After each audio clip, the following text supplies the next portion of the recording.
So I've chosen a topic called calculus for data science.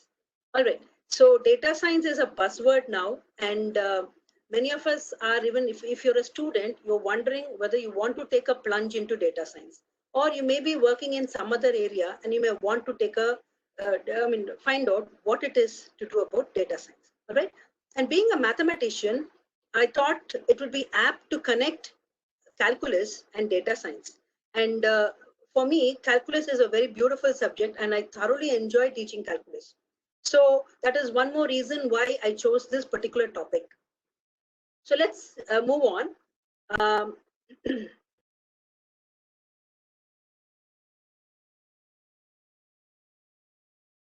Sorry. Okay, so I'll be taking you through all this. Okay, so we'll be looking at what is data science, why maths for data science, and so on. So this will be our brief journey today, and I hope to get you enthused into learning or looking into data science from the mathematical perspective. Okay, so that is a pure agenda of my talk today. All right. So now let's start off with what is data science, and you've heard the term, and maybe you some of you even done some courses or workshops or attended webinars based on this. All right. So all I would like to highlight is it's basically a multidisciplinary kind of a thing. All right. So it involves computer science. So it involves computer science, maths and statistics, and of course, you must have a domain knowledge of whatever field you want to get into. Probably it could be health industry, or it could be insurance, it could be banking, financial sector. Should have a fair amount of knowledge about the domain in which you're working. Along with that, we do need the inputs from computer science in terms of algorithms, technology, and things like that. And without maths, none of this is possible. So obviously, it's going to be a conglomeration of all this. So it's a truly multidisciplinary, and it's got to do with you're going to extract the data, you're going to prepare the data. Once you extract the data, you're going to prepare the data. And having prepared the data, you're going to analyze it and visualize it. And at the end of it, you're going to maintain whatever knowledge you've gained out of it. All right. So the key focus for a mathematician would be probably the analysis part and the visualization part. Okay, so our contribution is highly required in these two areas of data science. And already I told you that the word is data science. So obviously you're going to adopt some scientific methods and processes. So that is the core logic behind data science. All right, so now let's move on. So why data science, and why are we looking at data science now? One reason is there's a huge amount of data which is available right now. Why so? Because you have so many instruments to record them, so many sensors to get the data. Okay, so there's data pouring in from everything, right? From our mobile phones, right? Whatever we do, everywhere we are generating data. Every message that we send, every bit of information that you have on Instagram, Snapchat, everything, all this is data which is generated at a phenomenal rate. And not only being created, we have reached a stage where you can store this amount of data. There is there's no necessity or worry to think about how will I store this data. There is the amount of space that is available. Earlier, storage was a problem. Now it is not so. So storing of data is also not an issue right now. Okay, so data actually is a fuel of the industries right now. And if you read any article on data science, they would say that data is the next oil. Okay, like how the Middle East countries have been able to make money out of the oil, data is going to be the oil of the future, or rather it is already the oil of the current scenario. It is going to continue to do so for a long period to come. All right. And what do the companies do with respect to data? So it needs data for their day-to-day functioning, for them to grow, not only to grow, if they want to improve their business, definitely they need to invest on data and how they do data analysis. All right. So what would data science do is basically assist the companies or industries or organizations, whatever it is, to make proper decisions. Not just decisions, it will also help you to have some meaningful insight into the data that has been generated. Okay, so the core crux is going to be decision making and meaningful insight. And that is why you're going to require data science. Okay, so now if you are a student, you may be wondering, can I become a data scientist? with little or no mathematical background? And if at all, what are the mathematical skills I require? And this is what I'm going to touch upon today a little bit. Okay, so now moving on, if you look into or Google, you will find that there is enormous amount of packages which are available right now. Say, for example, Scikit, TensorFlow, PyTorch. All these are day-to-day words when you're talking about data analysis. All right. So what if I don't do mathematics? Okay, I just know how to use these packages. Is it good enough? All right. So the answer is no. Why? Because anybody can build a model using the tools that you have there. All right. Just this morning, I was in another discussion where somebody was mentioning that students or anybody is able to just download some code and go ahead and use it. Okay. But then what are you going to do with just running a model? Okay. You can even build a model by doing some bit of coding, but is it enough? Not at all. Okay. If I want to really improve my model, if I want to do something really phenomenal, I should be able to fine tune the model and produce what are known as reliable models. The models that you produce are going to be reliable, and more so, it should give you optimal performance. That's the crux here. Okay, it can perform, but has it reached its optimal? No. For this, what should I turn to? Obviously, mathematics. All right. So mathematics all alone has been the queen of sciences, and it continues to be so even in data science. All right. So now, so as I was telling a little earlier, so anybody can build a model, but with the sound mathematical knowledge, you can interpret the model and also draw meaningful conclusions to the data that you've got. Right. Okay. So we have understood that mathematics is the bedrock of any discipline, whatever be the science that it is, or engineering or technology. Mathematics is at the bedrock of anything that is scientifically done. And data science is no exception. So mathematics is very, very essential for data science too, right? So there are tools and techniques. These tools and techniques become more meaningful only if there is at least some amount of basic understanding of the mathematics behind the tools and techniques, right? Okay. Now, so what does data science all about with respect to mathematics, and what are the prime areas that I need to look into if I'm doing data science? So one is probability and statistics. The other one is multivariable calculus. The most important thing again is linear algebra. Then of course optimization, right? So in today's topic, I'm not going to touch upon probability and statistics. I'm not going to touch upon linear algebra. Probably you can say that in terms of through calculus, when you're minimizing something, we'll be touching up a little bit upon the optimization. All right. So these are the prime things. And if you look at it, people may say that this is part of machine learning, right? So data science is a bigger thing. So machine learning is one of the tools of data science. Okay. So so as I was been mentioning, we're going to look at just the multivariable calculus part and how it is applied to data science.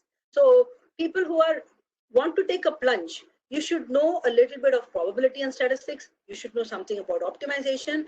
And this is another very important topic. Linear algebra is a must if you are a data scientist.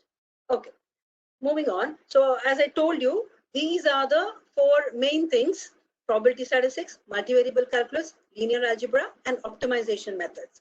And if you look at it, this data has been sourced from a website called Medium. All right. It says, what is the share of all these skill sets that you require? If you look at it, linear algebra is taking a very big share. Then comes probability and statistics, and multivariable calculus and algorithms. Other areas are there, and other tools as well. So this is the pie share of all the various things that you have. All right.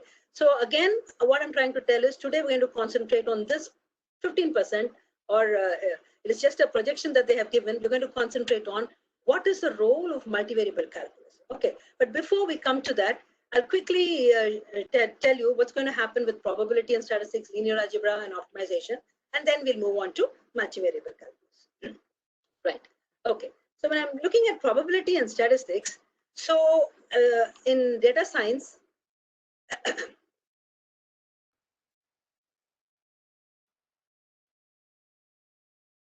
So it's very, very useful. And those of us who have worked in data science, we know that just to prepare the data, just to take it from the raw form to some meaningful form, statistics is very much required. So is probability. So you need to understand what are features. Okay, this is a very important concept with respect to data science. You know that you're going to work with data sets. That is entire collection of data for a particular domain, a particular activity. You're looking at a data set. And if I'm looking at a data set, the data set, every data will have what are known as features. Another name for features is dimensions. But in mathematical language, features are nothing but variables. So you have to visualize your variables. You need to, so data pre-processing. So all these aspects are covered by using statistics and probability. So basically you do the data pre-processing and a little bit of analysis using statistics and probability. Moving on. So multivariable calculus, where am I going to use it? Yes. So it's a model on which it is used for building because of the several features and predictors which are involved. The models are built using calculus. And if you look at it, because I'm going to look at the calculus aspect of data science, we need to have an understanding of functions of several variables, derivatives, gradients, the different types of functions that you have. How do I find out the maximum and the minimum of the function? All these are crucial when you want to apply calculus to data science. So linear algebra it's very, very important. Okay, I mean, as we saw in the pie chart as well, that plays a major chunk of data science, right? So if you look at it, the data per se, the data set itself is represented as a matrix. The moment you represent something as a matrix, things become a lot easier from the computational perspective to handle the data. Okay, so when you put it in a matrix form, it becomes a lot more pliable. You can start working with your data set very easily if you convert it into the matrix form. For example, if you're working with image processing, the entire image, okay, that is viewed as a matrix. All right, the moment you start looking at it as a matrix, things start working out much better, and computationally it's easier to work with matrices, data set viewed in terms of matrices. And again, your linear algebra is used for all these things. When I say dimensionality, again, I was mentioning to you about the features, the dimensions, the variables. So it is used in all the aspects of data science.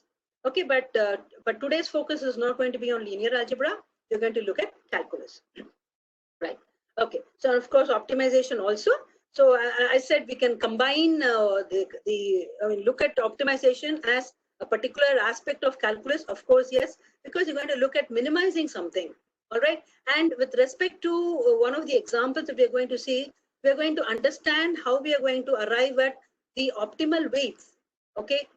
Looking at our function from the optimization perspective. All right. So to summarize till now, so you must understand that if you want to use mathematics into data science, you have to definitely concentrate on probability statistics, multivariable calculus.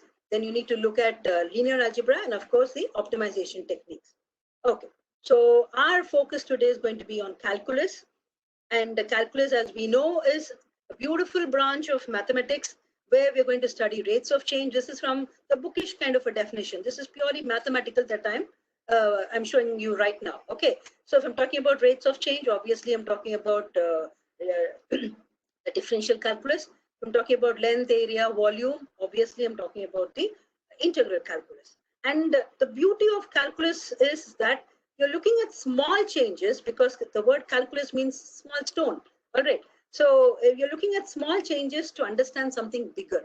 Okay, so that's the beauty of calculus, right? Okay, so again, this is a bookish kind of a definition. So differential calculus breaks down things into smaller ones and tries to understand how it changes. And this is something that is used phenomenally in data science. And I'll show you a little bit about it. And again, integral calculus is also important. So what do we do here? In differential calculus, we break things. In integral calculus, we join things together and try to understand it as a whole. All right. So integral calculus is, we are going to use it in data science through the probability distribution. All right. So both the aspects of calculus are somewhere there in data science. And today, predominantly, I'll be looking at the differential calculus part of the the contribution of differential calculus towards data. Right. Okay. So now, so we have seen that it is differential calculus breaks down things. So all this we already seen. Just a second. It's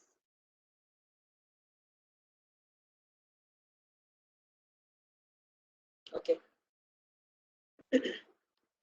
Okay. So all I wanted to stress upon here in this particular slide is we are going to look at multivariable calculus, and it's not the single derivative that you're going to be worried about. We're going to talk about multivariable functions or multivariate functions. And when we talk about multiple variables, the concept of ordinary derivative is no more there. We're going to talk about the partial derivatives. And this forms a very beautiful part of an important concept known as backpropagation in neural networks. I'll show you a little bit about it as we progress. And one more thing that we'll make use of is the chain rule. Okay, we just learn it as a rule when we do calculus. How chain rule is used in backpropagation is a beauty. And one more thing where we'll be making use of partial derivatives is in what is known as gradient descent. We'll come to that. Okay, and recently this differential calculus is used in what is known as differential game theory and is used in generative adversarial neural networks. Okay, so GAN. So that's again differential calculus is used here. I'm not too familiar with the differential game theory. All right. So integral calculus, of course, and already I told you that integration in terms of the data science perspective, it's for using computing the probability density functions. And then another very important concept from probability, which is used in data science, is the Bayesian inference. Okay, for this, definitely we need integral calculus. So you can see that the role of calculus is phenomenal in data science. Right. So I said our focus is going to be multivariable calculus. The reason being, if I'm looking at a particular data set, we are just not going to look at one variable or two variables. All right. So for example, if I'm just talking about height versus weight, all right, or weight versus height, just two variables that we have, but that is not the kind of data that we're going to work with. For example, if I'm going to talk about predicting whether there is going to be rain, all right, so that could be a task, and probably our rain prediction models are not one of the best that we have. All right, so I'm going to talk about it. That is what I want. I want to predict whether it's going to rain or not. So what is the kind of inputs that I need, or rather what are the variables that I need to look into? First thing I would look into is what is the altitude.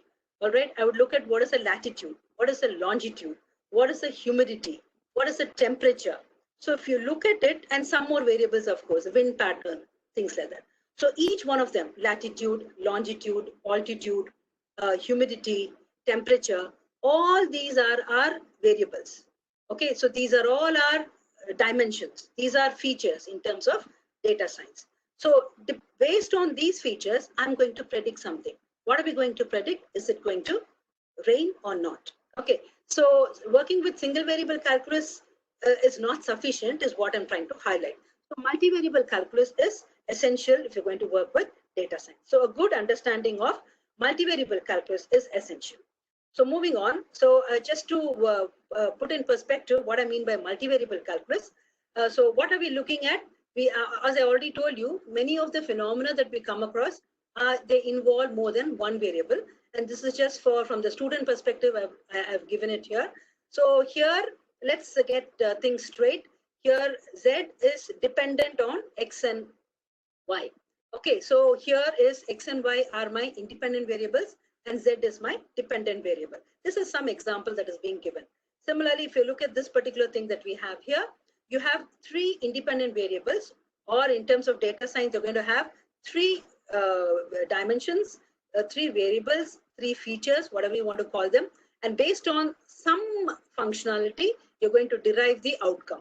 All right, so this is an example, just an example of a function of three variables. And here, of course, this is an example of four variables and so on. So here, I've just given it to you up to four variables, but in real life, when you're working with data set, the number of variables that you have is plenty. Okay, it could run in hundreds, thousands of variables that you have there. But out of this, you are supposed to identify and cull out the best features. That's another beautiful aspect called feature selection, but that is not our focus today. So all I want to reiterate is it is going to be multivariable calculus which is going to be used in data science. Okay, so quickly I'll show you this because I need to show you how a function looks like in for a function of two variables. I need to show you how the visualization looks like because we'll be using one of them in one of the examples. So that is the main reason why this slide is there and the subsequent slides as well. So if you look at a function of two variables, what am I talking about? For every xy, like in the previous slide, so for every xy, I'm going to get a z value. All right, so it is basically from R2, from mathematical language, from R2, I pick any 2 points, any point from this thing that I have here called the domain, okay, which is nothing but a subset of our R2. So from here, we pick any point, and through this function that we have, the functional behavior, you're going to get a single value for z. So that is going to be plotted on my real line. So it is a mapping basically from R2 to R. All right, so that is not the focus. Just for completeness sake, this is given here. Let's move on. So a few more examples of functions of several variables. Okay, so this is a simplistic thing.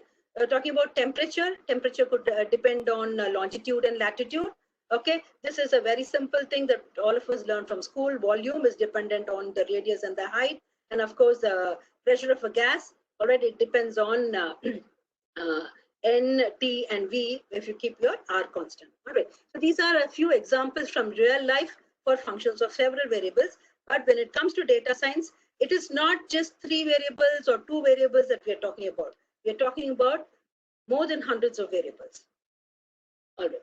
So let's look at the graph of a function of 2 variables, right? All of us know what it is.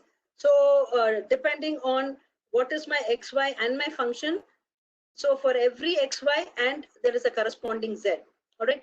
So that is the focus of this particular slide.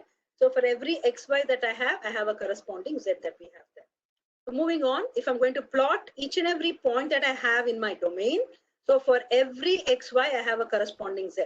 So basically when I'm going to plot the function, okay, so f of xy, what I would get is a surface. So many of us know this. It is just for completeness sake I'm having it here because I'm going to make use of this surface later on in our discussion. Okay, so moving on, simple examples just for the students' sake, right? So if I'm looking at the function per se, if you look at it, it's only x is equal to 3. X is equal to 3 in 1 dimension it's nothing but a point. In 2 dimensions is nothing but a straight line that you have here. When it comes to 3 dimension, it is nothing but the plane x is equal to 3. All right. So the perspective changes. All right. So that is again a beauty of data science. You have to look at it. So for our visualization purpose, we are looking at R3. But when I'm talking about data science, I'm talking about tens of thousand variables. You cannot visualize it at all. Okay. So that is something at the back of our mind that we should have, that it is our own human limitation that we cannot imagine anything beyond R3. All right. So one more quick example and then I'll move on. So this is x squared plus y squared equal to 4. First in R2 and then in R squared. All right. In R2 and then in R3. Okay, the first one is a circle because you're just talking about equation of a circle of radius 2, right? The other one is obviously a cylinder, that too a cylinder of infinite dimension. So these 2 slides are primarily a focus for students who need to understand the beauty of visualization. All right, so I'm not going to touch upon the visualization aspect of data science, but visualization is key. All right, so through visualization, you can understand a lot of things. You can express a lot of things. So these 2 slides, though for faculty it may not be of interest, it is with the prime focus to students. Right. So now let's move on. So we are into multivariable calculus and we're going to talk about partial derivative. And I was mentioning, I'm not going to take you through the entire multivariable calculus. We're just going to look at just the definition of partial derivative, what we mean by the chain rule, and then the gradient. All right. So these 3 simple concepts we are going to make use of in our examples related to data science. Fine. So partial derivative, just for completeness, that too just for 2 variables I'm presented here. F that you're talking about is a function of 2 variables, x and y. So the first one is the derivative with respect to x that we are talking about.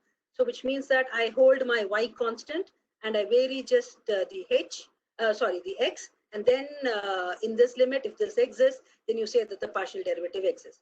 Similarly, for the partial derivative with respect to y, so where you hold your x constant, you only change your y. And then if this limit exists, you say that it is a partial derivative, first partial derivative with respect to y. All right. So partial derivatives you're going to make use of. Where are we going to make use of partial derivatives? In our chain rule as well as in the gradient. Fine. So chain rule, this is for a function of single variable. All of us are very comfortable with single variable. I've just given you the definition for the formula for chain rule for a single variable, right? We need not worry about the entire slide. You can just concentrate on this. So if y is a function of u and u per se is a function of x, right? So you know by chain rule that if I want to find the derivative of y with respect to x, I would need to do a derivative of y with respect to u because it's a function of u and u with respect to x. So this is for a single variable, but our focus, again, I'm stressing, is not single variable, it's multivariable. And for illustration purpose, what I'm having here is two variables. So z is your dependent variable, x and y are your independent variables. And if x is a function of t and y is a function of t, and both of them, g and h, are differential with respect to t, we're talking about the derivative of z with respect to t. What do I need to do? I need to find out the derivative. Z is nothing but your f. So I need to find the partial derivative of f with respect to x because it is a function of two variables. So you can see that partial derivative is coming in here. And x and y are functions of single variables. So it is dx by dt and dy by dt. So this is the case when x and y are functions of single variables. So what would happen if x and y themselves are functions of two variables? Okay, so we are all familiar with all this. All that I want to highlight is chain rule, which looks so simple. Okay, it's the beauty behind a few of the techniques which are used in data science. All right, so moving on. So gradient, I told you that. So we have looked into what is partial derivative and of course the chain rule. And now we are moving on to the gradient of a function of two variables. Remember, I'm restricting it to two variables just for simplicity's sake, just for explanation purpose, we are sticking to two variables. But in real life, the things are much different. All right, so you're going to work with plenty of variables. Again, here the definition is only for function of two variables. So I'm talking about the gradient of f, which is nothing but, as a formula, all of us would say that it is nothing but partial derivative of f with respect to y and f with respect to x and f with respect to y.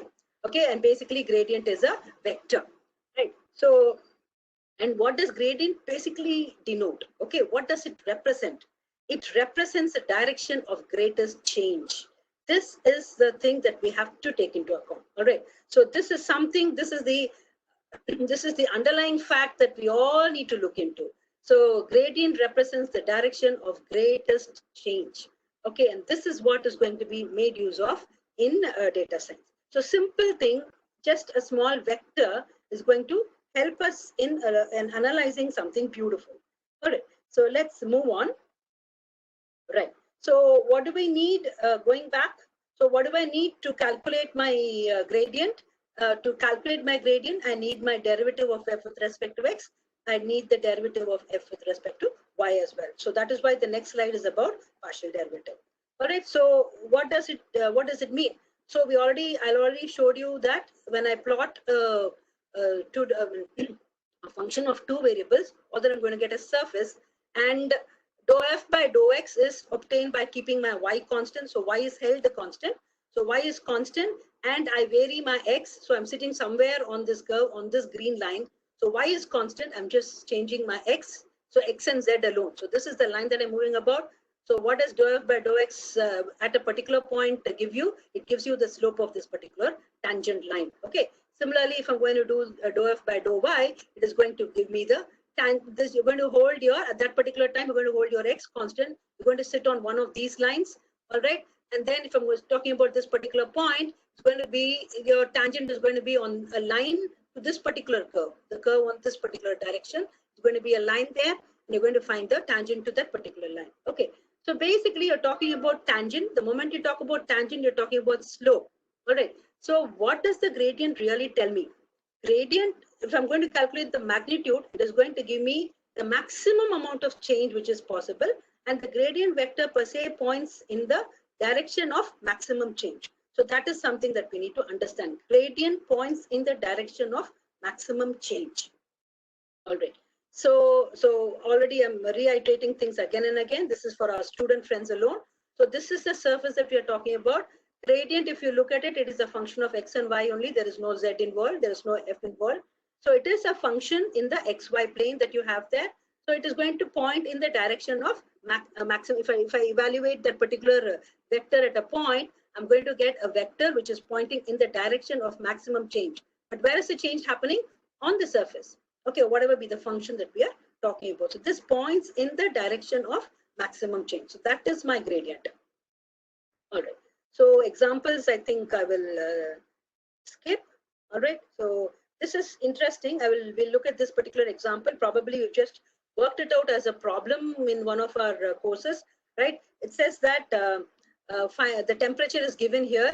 All right. So in what direction does the temperature increase most rapidly, and what is the rate of increase? We have solved such problems, but the beauty is this is a simple concept that we do routinely as mathematicians we do, and this is a concept which is going to be made use of. So what should I do if I'm going to talk about in what direction from this particular point, okay, does the temperature increase rapidly? If I'm going to look at something like that, it should ring a bell. It should say that is talking about increase most rapidly. So obviously I'm going to work with the gradient.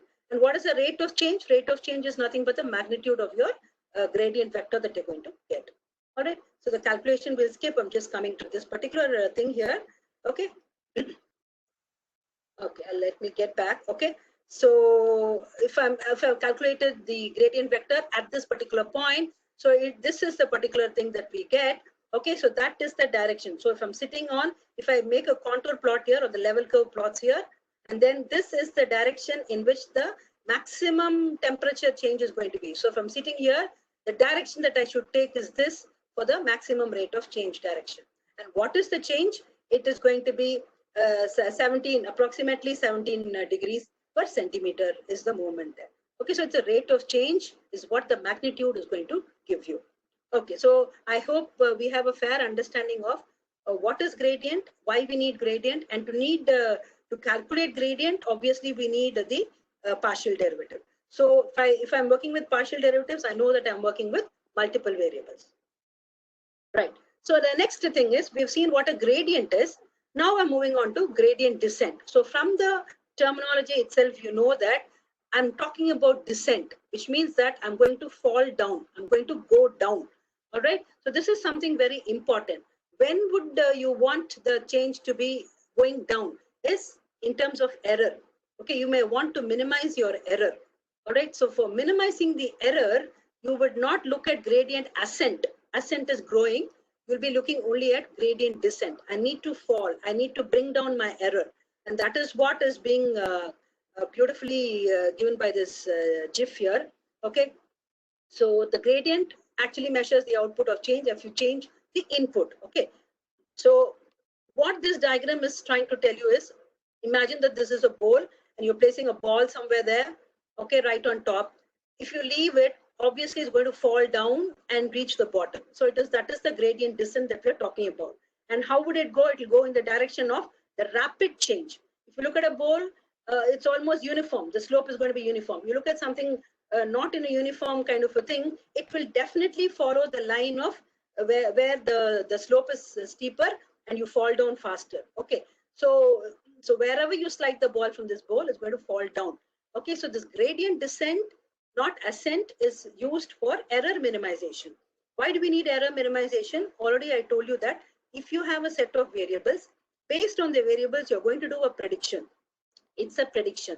So there is going to be a gap between the actual and the prediction. So you need to bring down or minimize the gap between the actual and the prediction. Okay, probably that is why we are going wrong in our rainfall prediction. Okay, we predict that there is going to be rain, but sometimes there is no rain. All right. So what has happened is the error is big there. All right. So probably we should bring down the error. So gradient descent is going to be used to bring down or minimize the error. Okay. So that is the logic here. So machine learning, uh, the goal is to reduce cost. Okay, cost here, it's a terminology that they use for error. Okay, so the cost function means the error function. So it is used to monitor the error in our predictions. As I've already told you, cost function is nothing but the error function.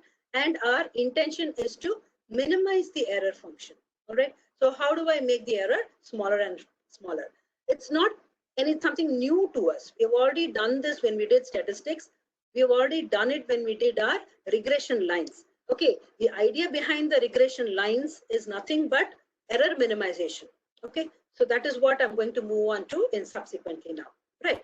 Okay, so looking at error minimization, this linear regression is something that all of us as mathematicians are familiar with. Okay, right from school we know what we mean by regression. Right. Okay, so the basic equation is given by y is equal to mx plus b. Right. Now, if you look at this particular,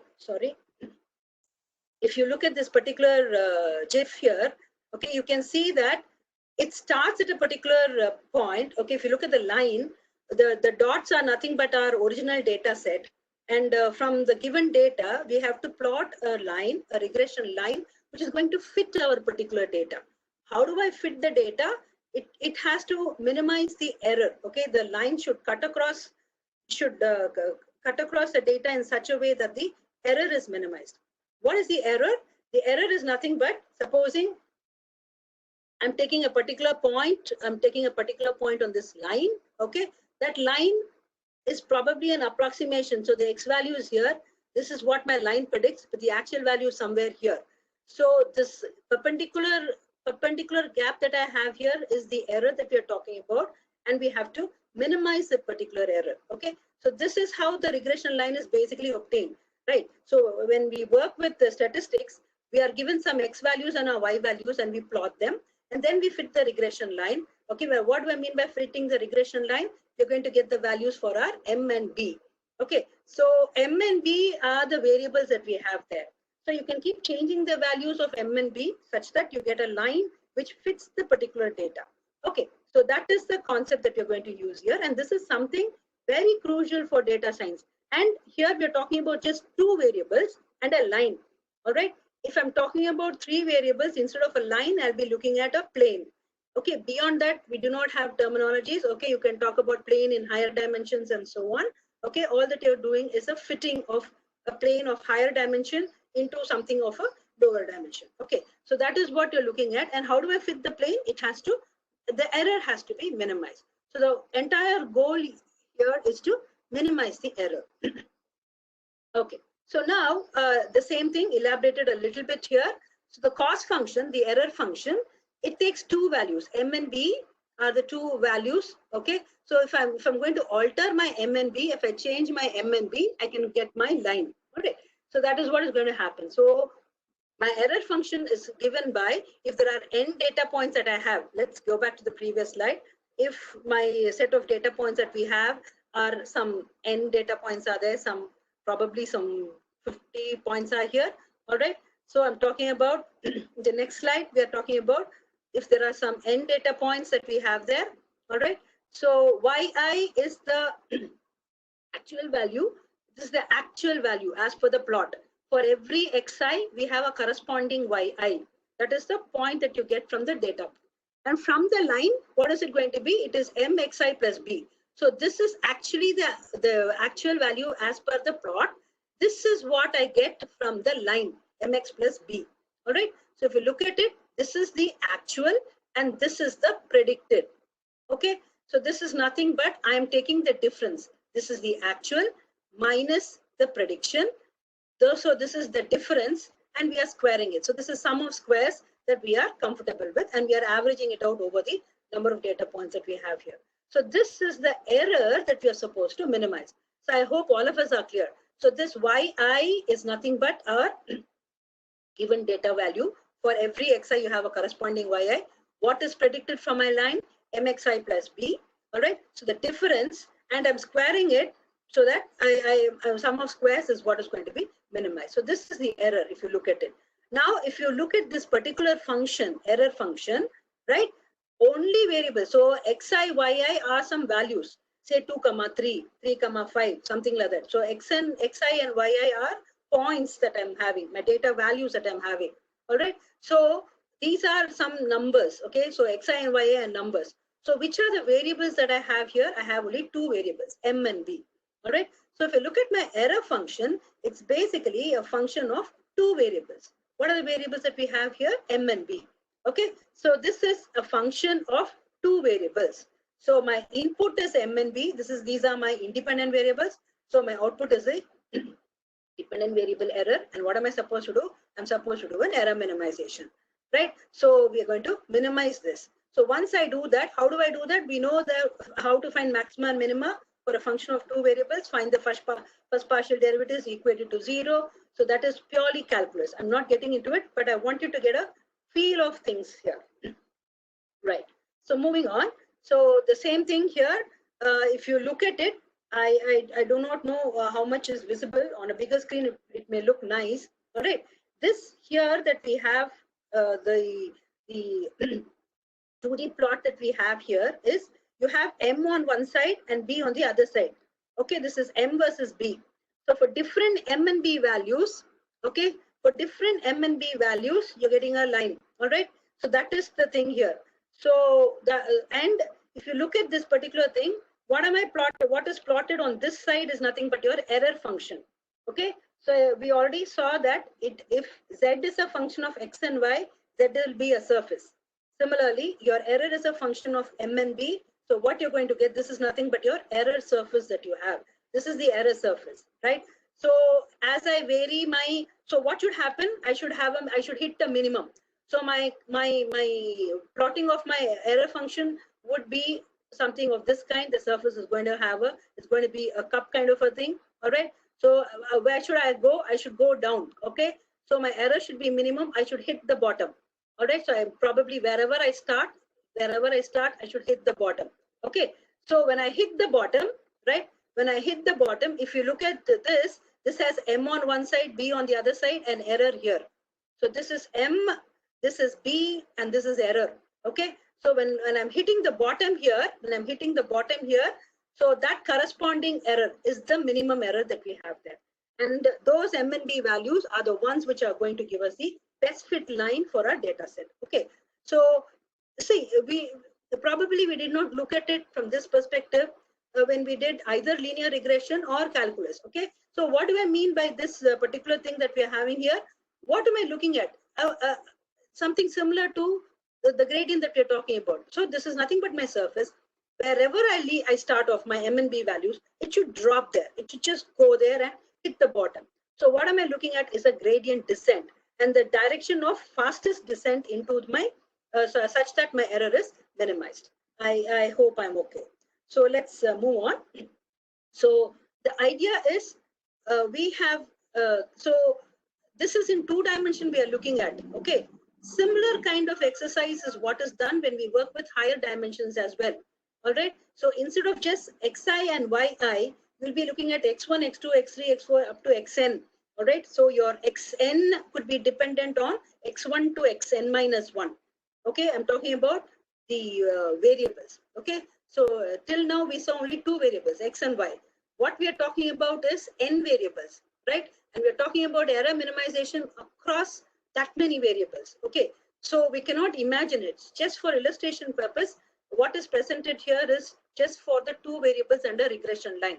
This is the kind of thing which is done for big problems in data science. Okay, so where we work with a huge number of variables, larger dimension, and plenty of features. Okay, so this error minimization is shown for illustration purpose, but this is fairly sufficient. All right. So I hope the students get the feel of it. Okay. So you're talking about multiple variables, multiple features.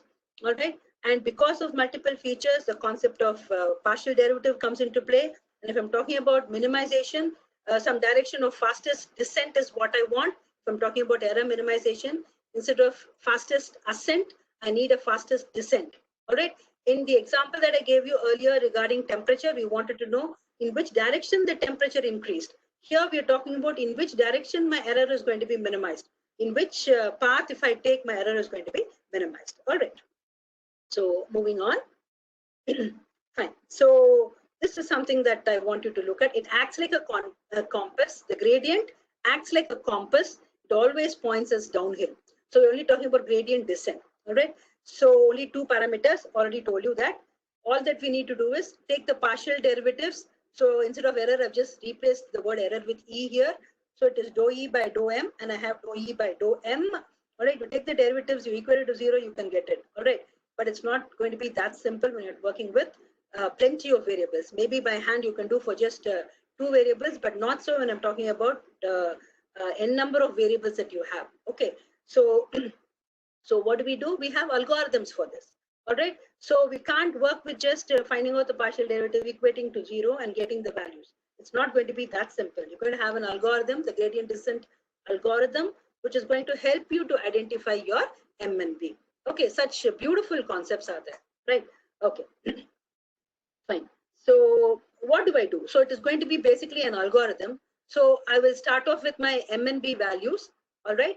And then the gradient descent algorithm will help me to go down and check whether my error is minimized, okay? So the direction to move is what is calculated using the two partial derivatives. Fine. Now this is a very beautiful and important concept that we need to look into. What is known as the learning rate, okay? So, see, it's an algorithm, not just solving by hand. You're just going to equate dou E by dou M is equal to 0 or dou E by dou B is equal to 0 and get it, okay? It's an algorithm. You're going to change your M and B values, taking the difference into consideration. All this is going to be written algorithmically. Unless you understand how a gradient works, you will not be able to write your gradient descent algorithm, all right? The learning rate is nothing but I'm moving down the hill, okay? The previous examples I showed you, you're looking at something convex, it is falling down. So what I'm going to keep changing my M and B values, right? By how much should I change? Okay. So if I change it, if I take too large a step, I may jump and go across the minimum.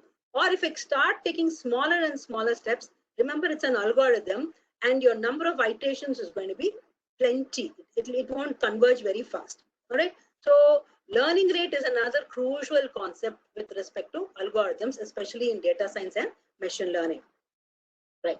So this is the convergence part that we are talking about, right? So how do I determine when the search is going to end and we have found a solution, all right? So you have to look for small changes, and when there's no change in error, that's where you stop, okay? So when you have to, you're going to stop an algorithm, we will stop an algorithm only if there are no changes between two consecutive runs of the iteration. Okay, so this is convergence is something that we need to take into account. Fine. So the major problem here is, see, convexity, right? So what did we want? We wanted to reach a minimum. So the function was a convex function. If you looked at it, it was a surface which was facing upwards. Okay, it's like a cup facing upwards, right? So it was basically a convex function that we are looking at. And in our example that we had only one minimum, all right? So the error surface, if you look at it, error surface was convex, all right? So the problem of the surface being convex is, so regardless of wherever you start, and in our case, it was only one minimum, wherever you start, you're going to get into the absolute minimum, okay? But sometimes it may not be the case, right? So in our case, there was only one minimum. It was the cause, and wherever you start, wherever you drop the ball, it's going to go into the minimum, okay? But generally, it may not be so. This is one more major problem of data science or machine learning, all right? One thing is, we may get stuck in what is known as a local minimum, right? If you look at this particular GIF here, right, you can see that the point is rolling down, and this is my local minima. There's a slight bump there. Okay, it cannot get across this particular bump, right? It will get stuck here in the local minima. All right. So that is a major issue. So if I'm talking about an optimization and an algorithm falls like this and it drops here, all right, it just drops here. It cannot get over the hill and come down. All right. So that's not possible. It's going to get stuck in a local minima. We don't want that. What do I want? I want the error to be minimum. Where should I reach? I should reach the global minima, which is here. So what has gone wrong with us? What has gone wrong is the choice of the point from which we are starting. We start off here, and so it's going and getting stuck in the local minima. Okay, so initial start point is important. how your function is important. See, all this is mathematics. All right. So unless you understand the way function is, what is a convex function? What do I mean by local minima? What do I mean by global minima? Unless we understand all of this, it's going to be difficult. All right. So you can see the problem. It's going to get stuck in this local minima. Rather than getting stuck in the local minima, where should I go? I should go here, the global minima. All right. So ideally, probably if I started off somewhere here, okay, I'll drop down faster and I would reach here. Okay.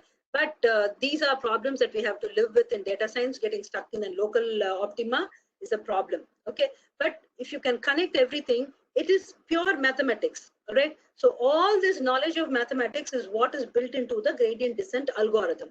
Okay. So, but there are various methods to overcome it. And one of them is a lovely technique known as stochastic gradient. Okay. So, can the organizers tell me how much time I have left? So Joseph sir, how much more time do I have? You can go up to another half an hour, ma'am. Sir?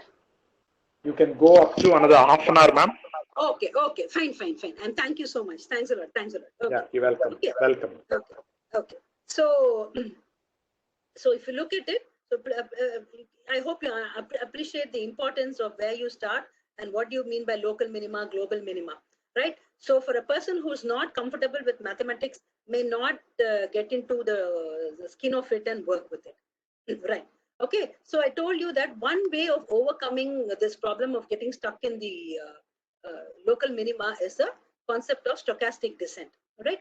So it is just going to help you to speed up the way the algorithm learns. When I say learn here, okay, it is just how fast they find out the values for your M and B in terms of the linear regression line that we are talking about. Okay, but linear regression is just one of the models that we are talking about. So this learning kind of an exercise happens in almost all the algorithms, and wherever you want to have error minimization, gradient descent is going to be used. Okay, so for that, what do they do? Okay, remember that they're working with plenty of data points. Not only the dimensions are huge, that is variables. When I say dimensions, they are variables. Okay, as I've been telling you, latitude, longitude, altitude, okay, temperature, humidity, wind pattern, whatever it is. If I want to go on, that is my variables. Variables themselves are huge. All right. Beyond that, even the number of data points that you have is huge. All right. If I want to have the weather data collected, I can collect it every second. I can collect it every minute. So even for on a single day, you'll be having that many data points or that many records that you'll be having. So that many records with that many features, it's mind-boggling. All right. So with all this, you're going to minimize your error. All right. So for that, what can you do? You can, this is with the stochastic part of it. So you're going to select a small sample of randomly selected training inputs, all right? And then you go ahead, run your algorithm for this small set alone. You do that and you do an averaging, okay? This is one way out to come out of getting stuck in the local minima. You keep selecting samples, subsets of your full data set, and then run the algorithm. Multiple times you run on different subsets and then you average it out. Okay, that is one way of getting closer to your the optimal value. All right. So again, I'm reiterating the fact that when you look at it from a two variable perspective, or rather a function of a single variable, I'm talking about two variables x and y. Actually, the independent variable is x and the dependent variable is y. All right. Life is very simple. Okay, so you must start imagining things at a bigger level, huge number of variables. Okay, so when you're talking about averaging out, it is huge number of data, plenty of features. All this should be taken into account. Okay, so this is one of the ways in which you can come out of a local minima is the stochastic gradient method. Right, I'll move on. Okay, so now moving on to the next aspect. The first aspect that I briefly touched upon is how to do an error minimization. All right, you are doing an error minimization, making use of the gradient descent. Okay, if I want to make use of the gradient descent, first thing I should understand is what is a gradient, and to understand what is a gradient, I should know what are partial derivatives. If I know what is if I want to do partial derivatives, I should definitely understand what is the function of a several variable. What do I mean by convexity? What do I mean by concavity of a function? What do I mean by local optima, global optima, all those things. All right. So the next thing that we are looking at now is the math behind neural networks. Okay. So I'm just going to give you an overview of it. Not maybe not many of us are comfortable with neural networks, but I'm giving you my understanding of neural networks and what is being used there. All right. So the neural networks, if you look at say machine learning algorithms, there are two types of algorithms. One is what is known as the supervised algorithms, and the other one is what is known as an unsupervised algorithms. I'm sure many of you would be knowing about it. All right. So when I'm talking about a supervised algorithm, it means that I have a fairly good understanding of what the outcome will look like. Okay. So for example, I know if these parameters are satisfied, it will rain. Okay. So I know that these parameters, it will rain. So I know the conditions under which it is going to rain. Or if a few of things are not satisfied, it is not going to rain. Okay. Kind of a thing. Or this set of health conditions are there, it leads to some kind of disease. All right. If something is not there, it is not so. So you already have a label. It will rain, it will not rain. So under that kind of a supervision, this neural network kind of a thing works. So it works on a neural network is what it falls under what are known as supervised algorithms. All right. So here you're going to have input data, which are nothing but our independent variables, and output labels. This is what we are talking about. To get into the language of machine learning, you will call this as classification task. You're going to classify rain, rain, no rain. All right. Or if you're classifying emails, it could be a spam email, not a spam email. So spam, not spam. So those are the two classes. Those are the two labels you assign. All right. You will say that this is your class label. This kind of attributes are satisfied, then it is a spam. Not so, it is not a spam. Okay. So labels are assigned. So the labels guide you. So that is why they're called supervised algorithms. Okay. So using the neural network, you can predict the output variable. That is the example that we are going to see. Again, what is the logic? The error between the predicted and the output should be minimized. Okay. So the actual output, you know what's going to happen. The predicted is based on the model that you build. You're going to build a particular, you're going to have a particular value predicted based on your model that is built. Actually, there is something based on the output labels that you already have. All right. So you're going to minimize the error between your prediction and your actual output. Okay. So again, it is to reduce the error or the cost of the objective function.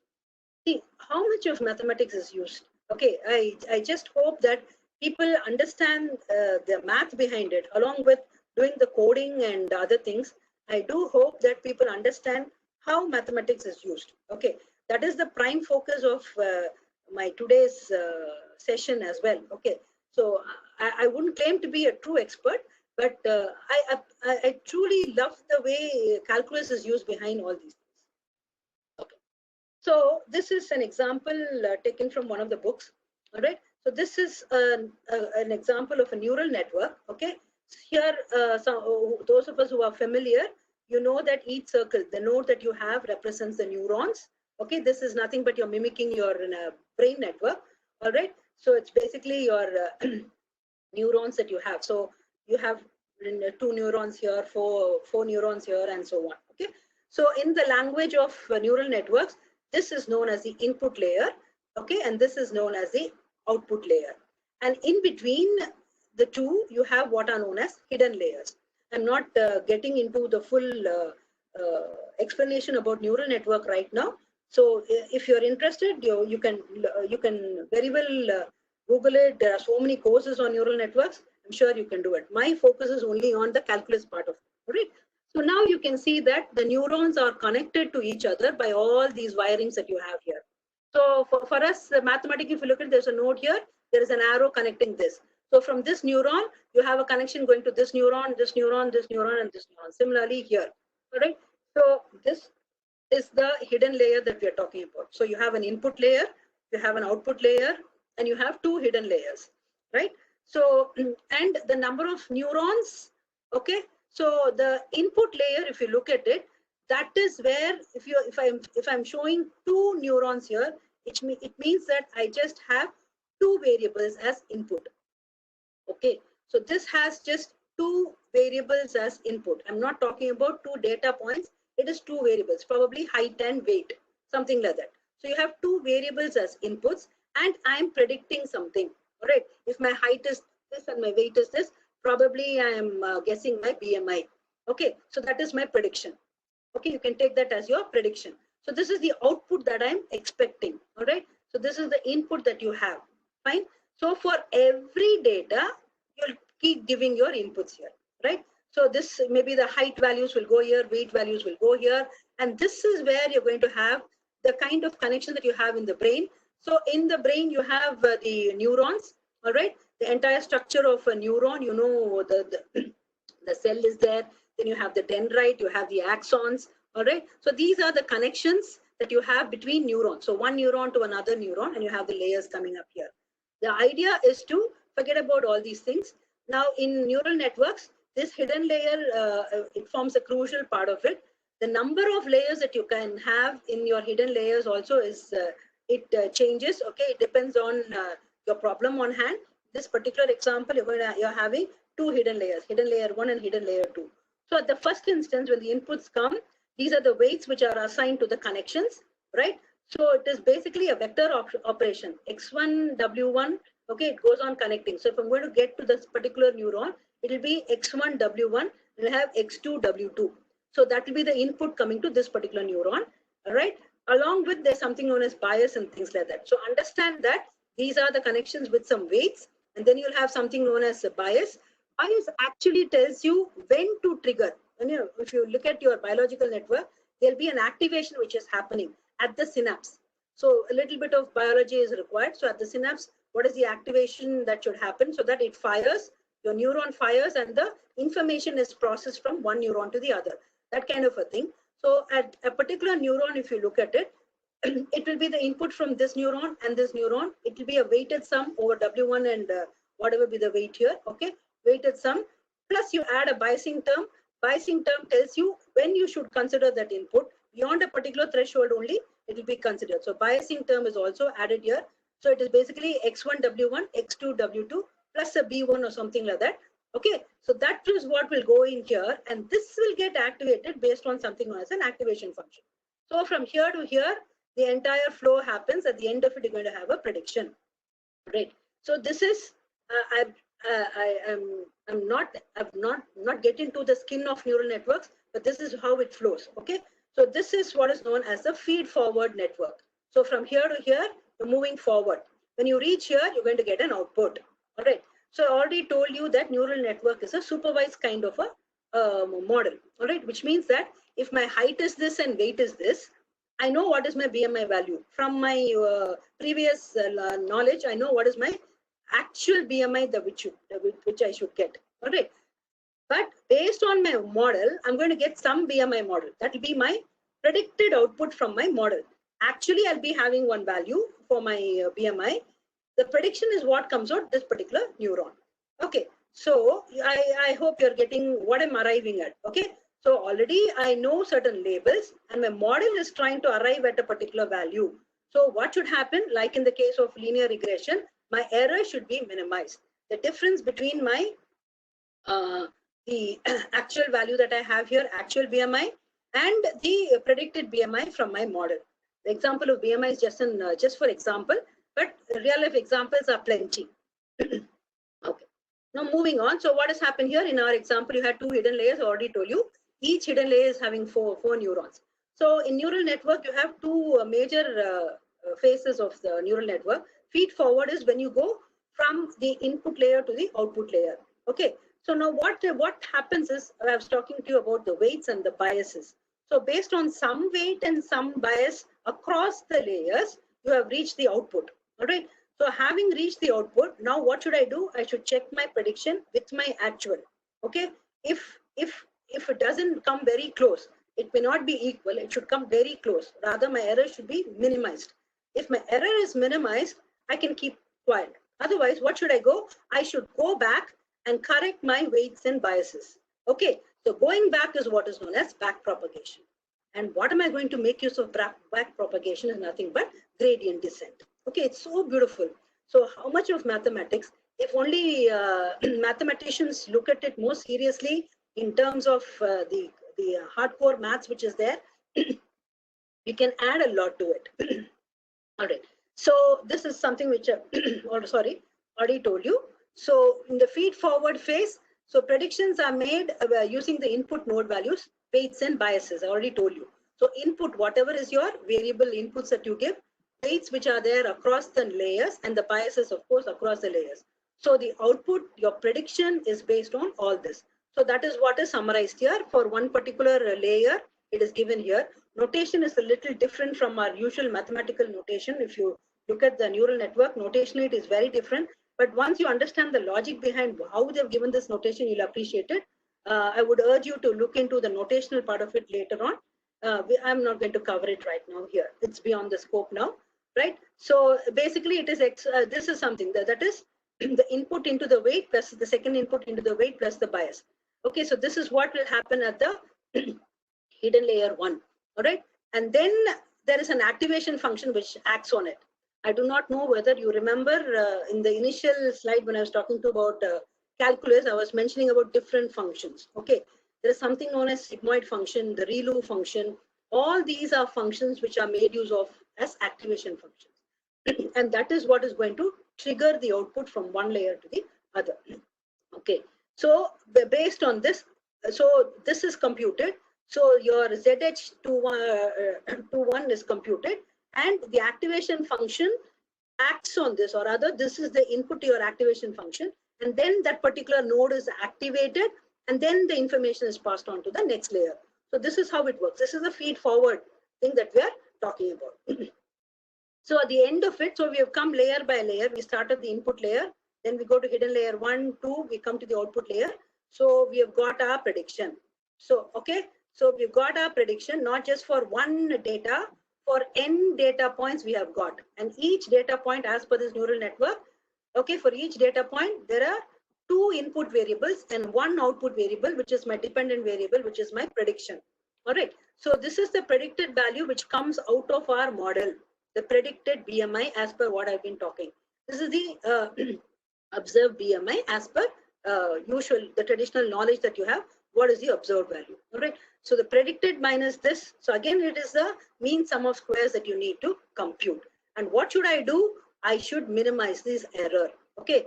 Very similar to what has happened for the linear regression. All right. So this error has to be minimized. But the most difficult part is when I'm going to minimize the error, what should I do? I should move backwards layer by layer. I've reached my output layer. I've got a prediction. Now I should move layer by layer backwards. Okay. To do what? To correct my weights, to correct my biases. And what will I do? I'll correct my weights and biases. Okay. So what are my variables here? It is my WIs and BIs. The weights and the biases are my variables here. So if I look at my error function, it is a function of my WIs and my BIs. Okay, how many WIs do I have? Depending on the number of neurons that I have, how many neurons at each layer that I have, and how many layers that I have. Okay, mind-boggling stuff. All right. Similarly, how many biases do I have? Number of neurons that I have and the number of layers that I have. Number of neurons at every layer. Okay. So I'm supposed to go back, roll back, and correct these things. What do I do? I'm going to minimize my sum of squares errors. MSE is going to be minimized. All right. So if we're going to move back and correct all that, and if you understand that MSE is a function of WIs and BIs, what should I do? I should take the partial derivative of this with respect to WIs and BIs, take the gradient descent, and so this error function has to be minimized across all my weights. How do? I go layer by layer. So that is back propagation. So I think I've already covered this while I was talking. All right. So what you're going to do is an optimization problem. It's going to be a function minimization problem. Again, what should I do? I should do a gradient descent. Okay. Simple calculus once again. But only thing is the number of variables is not just M and B like the linear regression line that we saw initially. It is going to be WIs and BIs. Okay, so many of them. And how many? Depending on the number of layers, depending on the number of neurons at each layer. How do I determine it? That is the way, that is what we call by the neural network modeling. All right. Again, determined by the problem. So what should I roll back and find out? My WIs and VIs. Right. So weights introduced at each layer are responsible for the error. Okay. So we're just saying that we introduce the weights and the biases. So these are responsible for the errors. So the weights have to be adjusted at each layer. And what should I do? I have to come back in the reverse order. Where do I start? I start at the output layer and I come back to the first hidden layer. And at that point, I'll know what my weights are. Okay. So in the example that I showed you, we had the output layer. I have to go one phase, back propagation phase 1. I have to move to the hidden layer 2. So remember, let me go back to the diagram. So I am here. Okay, this is my output layer. So I need to move one step backward. This is my hidden layer 2.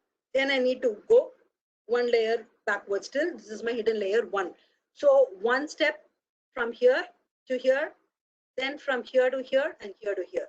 So at this layer, I compute my weights for this connection. Here I compute my weights, these weights. Here I compute these weights. Okay, so I need to go this many steps. 1, 2, 3. Okay, only for the weights. All right. So that is what is shown here. All right. So adjusted at 3 layers. First at the output layer, then at the hidden layer 2 and at hidden layer 1. Okay. As we are progressing backwards, at each layer I do a gradient descent and find out what the optimal weights are. All right. So step by step weights are updated at all the 3 layers. Okay. So this is how it is done. Okay. So I think the last part I just wanted to show you how it happens. But unless we are very comfortable with neural networks, we may not be able to get into it. It'd be too much of notations. So that is why I cut it short with just this. So understand that at the last layer, you have to go step by step. So go over to output layer, do the corrections for the weights. Then hidden layer 2, do the corrections of weights and biases. Go to hidden layer 1, do this. What do I do here? Gradient descent. What do I do here? Gradient descent. What do I do here? Gradient descent. Okay. So I just wanted you to have an overview of the role of calculus in 2 examples. One was the linear regression. The other one is in neural networks. Okay. So I thank you for your patience. Okay. So thank you so much.